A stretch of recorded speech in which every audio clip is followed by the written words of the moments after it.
Hey everybody, I'm Robert Yerby, and I'm an insurance professional, and admittedly, kind of an insurance nerd. My friends and family tell me that nobody is going to want to listen to a podcast about insurance. So instead, on this show, I'm hoping to share a story or have a conversation with a guest about some relatable experience, and then show you how insurance impacts that story or topic. My hope is you'll enjoy a few laughs with me and maybe learn at least one interesting thing about insurance along the way. Here we go. Hey, everybody, it's podcast time. Uh, Thank you for listening and watching. We're doing this on video now, too. So, and I'm grateful for the video because we got some stuff going on, and it's probably worth seeing a little bit of what's going on. So I'm recording this on a Monday. Just this past Tuesday, I moved out of my place. I was living in Chandler, Arizona for the longest time. I don't know, 10, 11 years, something like that. Moved out on Tuesday. Moved all of my stuff into a storage unit. And I'm living on the road. I've been using the word nomad, sort of a nomadic lifestyle. I'm not living on the street. I'm not living in my car. But I don't have any permanent residence, so to speak, right? I'm just going to stay in hotels and short-term rentals and maybe midterm rentals, that might come to that. I don't have a lot of concrete plans, and I dig that. Okay, that's kind of the point. So yeah, I moved everything in storage, and I have a condo, and that is set up as a short-term rental. I moved some things down there because when I don't have guests staying there, I can circle over and pick up some things. But my intention is not to stay there and live there. I want to live wherever. So I'm coming to you today from a short-term rental in Missoula, Montana. And I'm very familiar with Missoula. I love Missoula. I'm looking out at the mountains. I can see the M. If you're familiar with Missoula, I'm looking at the M right out the window here. It's like close enough to grab it. And I got this nice deck. I know you can't see it. Frankly, the way the lighting is, if I were to turn my camera, it wouldn't work out very well anyway. But yeah, I'm kind of downtown, within walking distance of a lot of cool bars and restaurants and things to do. And there's a hot tub out the back, the other side. Anyway, all this to say, I'm starting a new lifestyle, right? Super excited about it. And also, here's what prompted this. It's not a midlife crisis exactly, but my kids are all grown, right? Damon, who's been on this podcast many times, graduated from high school, and he's going off to college. He's gonna be very independent. I know this about him. I don't need to be around the corner from him. I don't feel like I need to be, a couple hours drive from him. If he needs something, he'll call me. Call and check in with him every so often, but he doesn't need me hovering over him. And I'm not going to. So I've been a dad for 30 something years. And I'm kind of over it. No, that sounds bad. I don't need that every day. Okay, when I get together with my kids, it's awesome. We have a great time, and that's the cool thing about I don't know, me and my adult kids, I mean, I don't know about anybody else with adult kids. When I get together with my kids, it's for fun.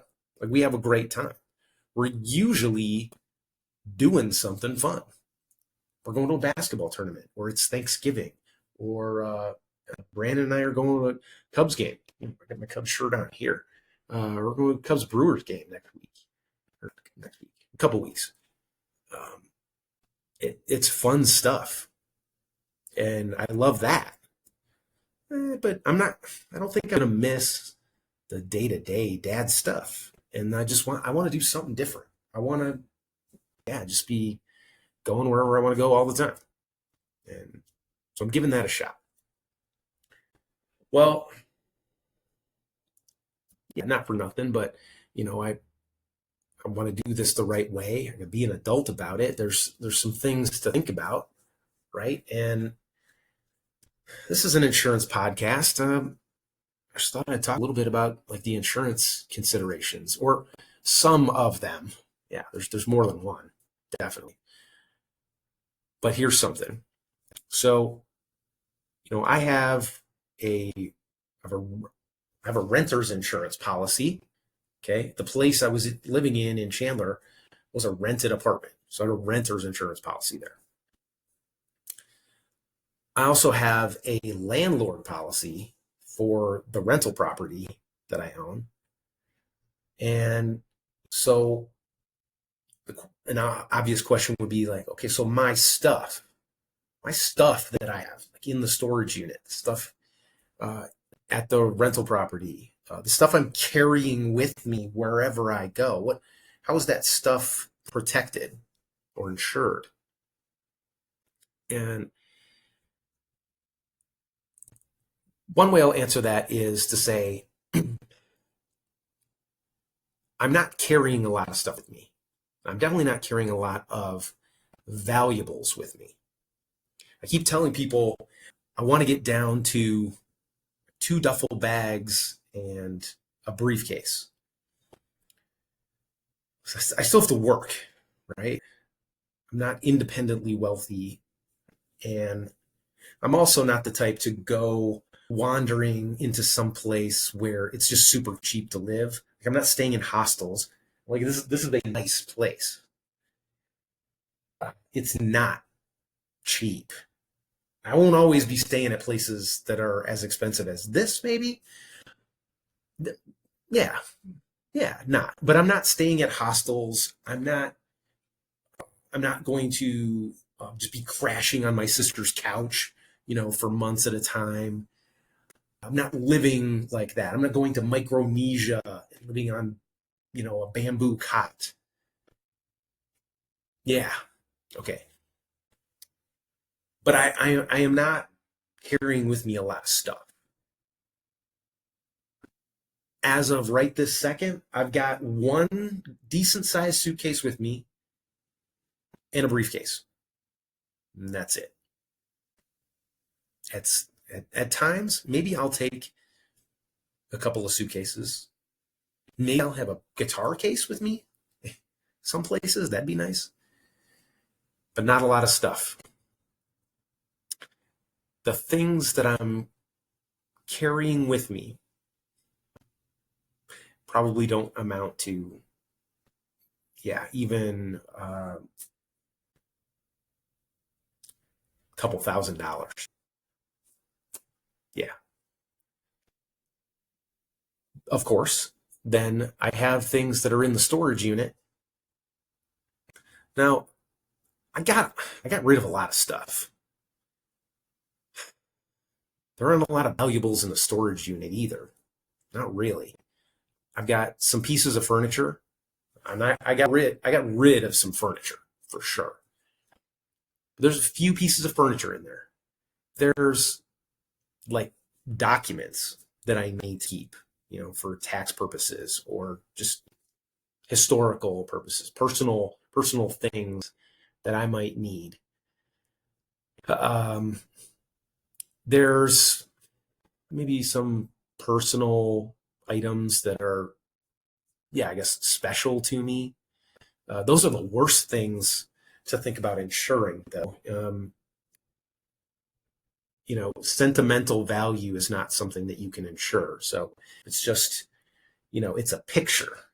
You know, pictures are not very easy to insure. If it's not artistic, it's not, got some sort of market value to it, it's not worth anything when it comes to insurance. So, forget about, the value of that stuff. Sentimentally, yes, it means a lot to me. To an insurance company, it's worthless. So I got some of that stuff, though honestly, I tried to give some of that to the kids so that they would just keep track of it. I'd love to give stuff back to my parents. I don't think they'll take it. Anyway, all of this stuff, how am I going to protect it? Okay, so on this show, I have more than once been critical of the insurance company USAA. And I stand by those criticisms that I've made previously. In this particular case, I have a USAA renter's insurance policy. And it is the best insurance policy that I have personally read with my own eyes for my purposes. Okay. So a lot of times your renter's insurance policy will cover your stuff at your residence, the place that you're renting, right? The name is on the policy. And then they will say you've got, coverage for your things wherever you may be, right? Or maybe it would say wherever they may be, but there'll be a sublimit to it, okay? Like the max coverage for personal property away from your residence might be 10% of the total coverage limit on that policy. So to use real numbers, again, I don't have a ton of stuff. I definitely don't have a lot of valuable stuff. On my renter's insurance policy, $15,000 is my personal property limit. Okay. Now, the USAA policy, wait, before I get to that. So on your garden variety policies that you'd find out there, you have a $15,000 coverage limit. The limit for your stuff that might be away from your residence might be 10% of that. So that's $1,500. You have a $1,500 limit for your stuff that's away from home. So that's, if you were roaming around like me, $1,500 in coverage, subject to your deductible, of course, for the things you're carrying around, your clothes, any jewelry that you have, other personal property. You might have cameras, your phone, you might have a laptop, iPad, right? Those sort of things that you're carrying with you. $1,500 limit. Okay, is that enough? I don't know, maybe not. We could also, I could go off on a million different tangents here. I have some things with me that I use for business that my business has purchased. Okay, well that's going to have other limits applied to it also, more strict limits. You might find that you've got very, very low limits for those sorts of things. If you have a business laptop or specialized business equipment, I don't know what that might be. I could envision a lot of different businesses where people have specialized equipment, and it could be expensive. Hopefully, you've got insurance for those things under some other commercial policy. Now to the USAA policy. Why I say that it works perfectly for me is I've got coverage for my things wherever I might be.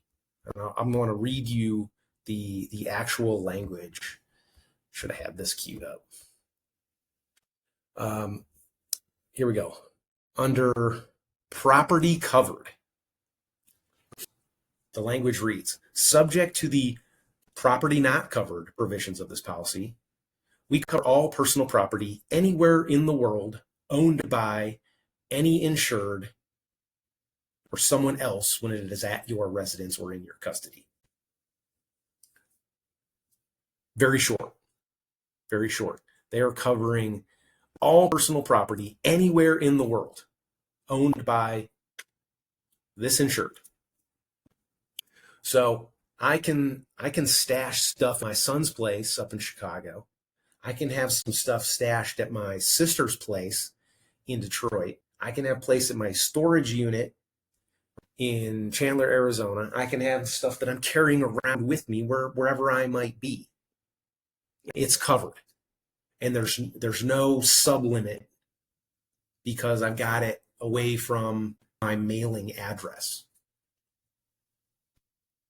And that's super important to me. Now, when we're talking about small dollar amounts here, and relatively speaking, this is small dollar amounts, 15 grand. But if I'm going to pay the premiums, I want to know that my stuff's covered and not worry about, do I have to call the insurance agent and tell him, hey, my stuff, it's not at this address anymore. Now it's over at this address. Can I reasonably think I'm going to be calling the insurance company, every month when I move to the next place and be like, no, I'm over here now. No, I'm over here now. No, I just want to have the policy in place and go and then not think about it. And this allows me to do that. So that's why I say this policy, I feel like is working really well for me. I don't think it's necessary, on this episode to be talking about the liability coverage. That is a great feature of a renter's insurance policy. It's also a nice feature on my landlord policy.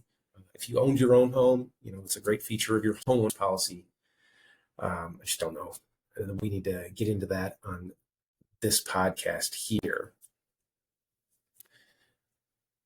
But anyway, if ever you were thinking about ditching the suburban dad life and just hitting the road, going wherever you want, drinking at a different bar, and looking at the sunset from a different spot in the world, do it. Yeah, do it. And I want to say, do it soon.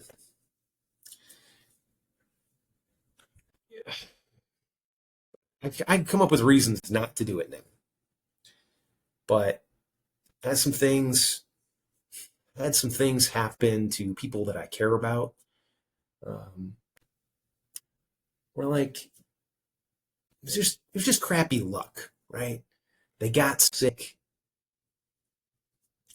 Some of them died. Some of them just got sick to the point where they just can't do something like this now.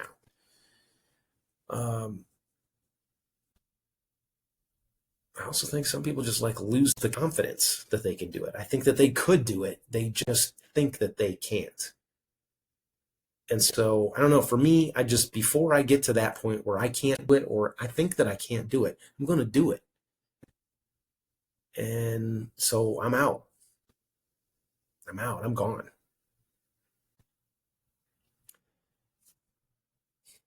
It's funny because I told my mom that I was doing this and she seemed a little concerned. She's like, where are you gonna get your mail? Where can I send you a birthday card? That was a little odd. I mean, you don't need to send me a birthday card. You can call me. The phones work wherever I'll be. Yeah, just give me a call. Or save the card till I see you. I'm gonna keep coming around, see my mom, see my dad, see my sisters, my kids. I mean, everybody's still gonna see me. I'm a plane ride away. I've always been a plane ride away. It's just that I might be flying in from Central America or wherever. It might be a longer plane ride. Still a plane ride.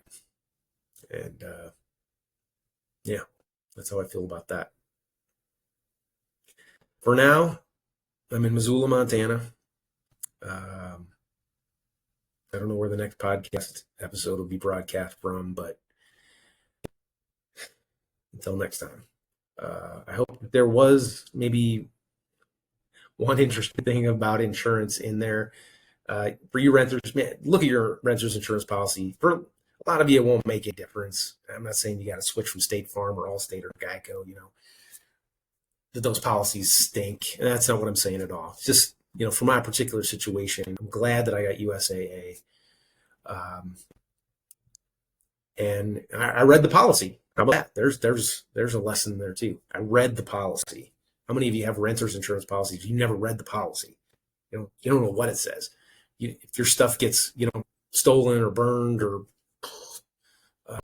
lost, are they going to cover it? Yeah. Read the policy. Renters insurance policies aren't that hard to read. So don't be intimidated by any of that. Yeah. Okay. Hope there was one interesting thing in there. Until next time, thanks for watching. Thanks for listening. Whatever you did, I appreciate it. All right. Thanks.